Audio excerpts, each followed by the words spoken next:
The last time we were together, I showed you phase one of getting this new bed area ready to go. So we were tilling it, and then, quite honestly, we had an irrigation come and then the rain. And so you kind of have to be careful messing with your native soil when it's really, really wet. So that kind of put some delays on me. So, of course, kind of the grass got going for me. So I've made some what I definitely know are mistakes in what I've done. Um, but then I've corrected some along the way. So I'm gonna kind of take you through that and also kind of explain some processes before I get this wrapped up, because you can kind of see along here I've got mulch on the edges, and this is phase two, because there's still more to come. And the final phase will be when everything is completely covered in mulch. I got a big chip drop, so we're probably halfway into it. So I'm mostly going to focus on this project today. In a couple days I'll do a tour and hopefully be able to throw in there, like, what you could be planting here in April. So the first things that I planted over here in this bed are a row of tomatoes. Like, there's one. Now, about 2 weeks ago, when the temperatures got, there was a day that it was 99, but there's also a morning that was 35. So I lost that one to frost damage. And that one had frost damage, but it still had enough green on it to keep it going. So, like I said, these tomatoes and these peppers right here are the first things that I planted. Now, the first mistake I made is, and I've heard this from years in my gardening group, what to do when you're working into your native soil. This soil is good, and it's got a lot of activity in it. There's worms in it, but I have to admit that there's still some clay spots. And so I should have dug down deeper than I needed, put compost in the holes, then did my supplements, or not supplements, but amendments, and then planted my plants. So now it's kind of a win-lose or draw with these tomatoes, because they could have a challenge with, getting through the soil to get their root systems established. But so far, aside from the little frost situation that happened, they don't look unhappy. These two right here had another plant growing with them, and that plant wasn't a way that I could separate it from the roots, so I just had to cut them off. So I've got those soaking in water. If they make it, great, whatever. So then in my second round, and I'm just gonna kind of walk through here, and we'll talk in a minute more about the straw situation. The next things I planted were cucumbers. So there's a cucumber here and there's a cucumber here.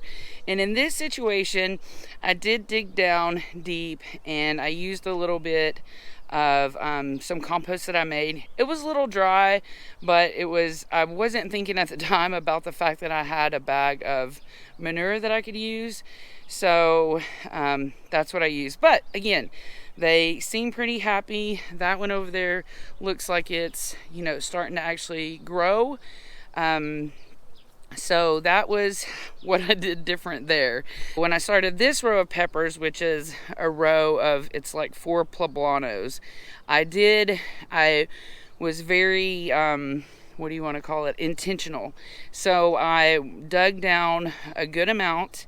I watered the hole really good. I put a good amount of the manure in there, because these were from a 6-pack, so their root body was pretty small. So I filled it up with manure. I put my amendments in there, and then I put the plant in. Now over here, I want to plant beans. So another thing about not getting an earlier start on this garden, meaning like getting it where I'd improve the soil a little bit. So I don't want to have to go through a situation where new, like I want to plant beans here, so I don't want those seeds to have to struggle with getting through the existing native soil. So what I did in these two beds is I got in a couple of Sunday papers. So I put a good, because, and this is part weed suppression and it's part for the benefit of the seeds that I want to plant. So I put down a layer of newspaper, got it really wet. We'll talk more about me transitioning away from straw bales in another video, but I used straw bales that I had before. Then I put just not a really thick layer, just maybe an inch or so on there. Got it really wet. I kept wetting it, and I consistently. So my goal there is that I know that newspaper breaks down really fast, and I know that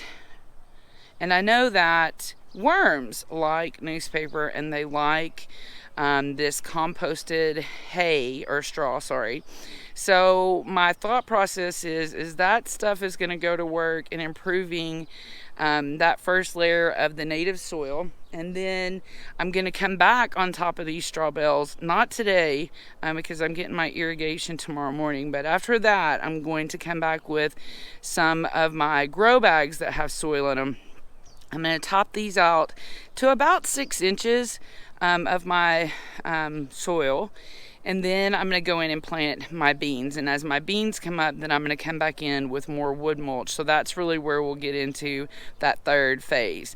I'm out of newspaper, and I've even used some of the girls' homework, like the old pages and stuff, to do this process. So I need a little bit more to do the same thing that I did over here. And my thought process on doing it around the tomatoes and the peppers is just, again, kind of giving them a pre-molt situation set up that's real nice, organic matter. And then I'm going to go back and put this wood mulch up and around, but still kind of keeping a basin of the straw around the plant. So in that, I'm suppressing the grass a lot better than I was. I'm also doubling down on the suppression with the wood chips going on top. And then I am improving the soil as I go along. So these piles right here are about to be worked down, but you can see over here that these are flatter. So this is, again, another attempt at me suppressing grass and weeds from coming into this bed. And if I wanted to next year, then this would also enable me to extend the beds, because as these wood chips break down, they will have improved that soil. So either way, it's a win-win situation with me. So that brings you up to date on where I'm at. So I'm going to get this mulch pulled over and situated on top of these plants, and then I'll come back in with more mulch to put around the perimeter. And so we'll see, but my big focus and my big value system right now with my garden, and what's helping me be motivated about it, is that I'm going to go with what can grow. So if these tomatoes make it, great. They got put in a little late. I think the peppers are going to do great. But more importantly, I'm really going to focus on things that grow in the really, really hot summer. So that's the beans, that's the melons, and all that stuff, okra. So whatever really grows in the summer, that's what I'm focused on right now. I'm not going to stress out about these tomatoes. I'm not going to flip out.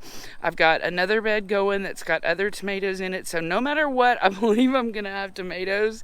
And I'm going to, like I said, focus on what can grow right now and not fret one bit about what has a struggle. And of course, we're going to do shade cloth, but that's my thought process right now. So I hope you're in that same frame of thought, or will consider it.